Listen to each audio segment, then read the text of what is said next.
प्रदर्शनकारियों ने जिस तरह की हिंसा की है, दिल्ली पुलिस ने अब कार्रवाई शुरू कर दी है और हिंसा से जुड़े 200 लोगों को अभी हिरासत में लिया गया है। जल्द ही उन पर मुकदमा दर्ज होगा और उन्हें गिरफ्तार भी किया जाएगा।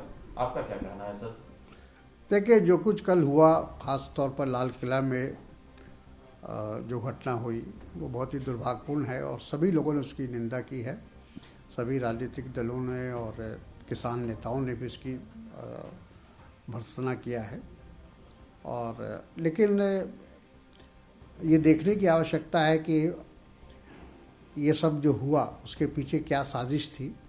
कहीं पूरे आंदोलन को बदनाम करने का प्रयास तो नहीं किया गया है और जिन लोगों ने भी किया है उनके खिलाफ कार्रवाई जो कानून में प्रावधान है उसके हिसाब से होना चाहिए, उससे भी किसी को एतराज़ नहीं है।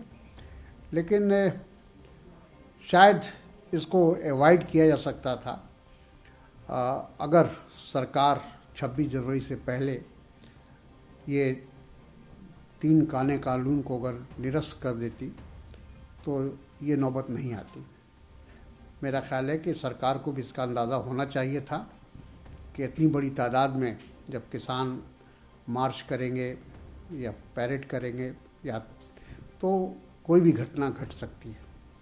लेकिन सर, जो 17वीं स्मारक है लाल किला, जो कि भारत की पहचान भी है, कहीं ना कहीं दिल्ली की पहचान है, उस पर अचानक जिस तरह से हमला हुआ, बच्चे 100-150 से ज्यादा बच्चे फंस गए, आम लोग उसमें फंस गए और जिस तरह से हमला हुआ जो तिरंगा, देखिए मैंने तो कहा कि जो कुछ हुआ उसके लिए सरकार स्वयं जिम्मेदार है।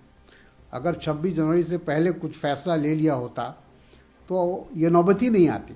ये नौबत अगर आने के लिए किसी ने कोई जिम्मेदार है तो सबसे पहले केंद्र सरकार है, जो पिछले 60 दिनों से आंदोलन चल रहा है और किसानों की बात को ये नकार रहे हैं।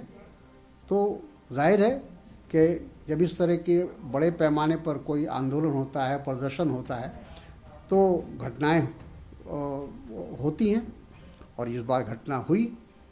सर, दिल्ली जवान जो उसमें घायल हुए हैं 86 से ज़्यादा हैं, कुछ लोगों के उसमें बयान आए हैं, उन्होंने कहा कि जैसे ही हम बाहर निकले हमें घेर दिया गया, इस वजह से भी हम रिटेलिएट। देखिए, ये सारी चीज़ें होती हैं। कोई पहली बार हुआ है क्या पुलिस के साथ झड़प? पुलिस के साथ तो आए दिन झड़प होती है, कोई भी प्रदर्शन होता है। सर, जो नाम आ रहे हैं सामने, दीप सिद्धू का नाम आ रहा है, फिर एक और राणा का नाम आ रहा है, इन लोगों का नाम आ रहा है। ये कहा जा रहा है कि ये कहीं ना कहीं खालिस्तान मूवमेंट से भी जुड़े हुए हैं और इन्होंने ही पूरे आंदोलन को का रास्ता जो है दूसरी तरफ मोड़ दिया। इस तरह की भी बातें सामने आ रही हैं। जो भी है उसकी छानबीन होनी चाहिए, जांच होनी चाहिए।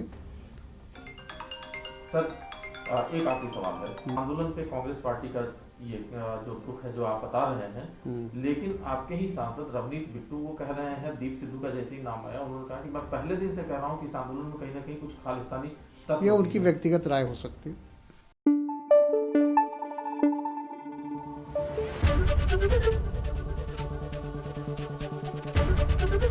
एबीपी न्यूज आपको रखे आगे।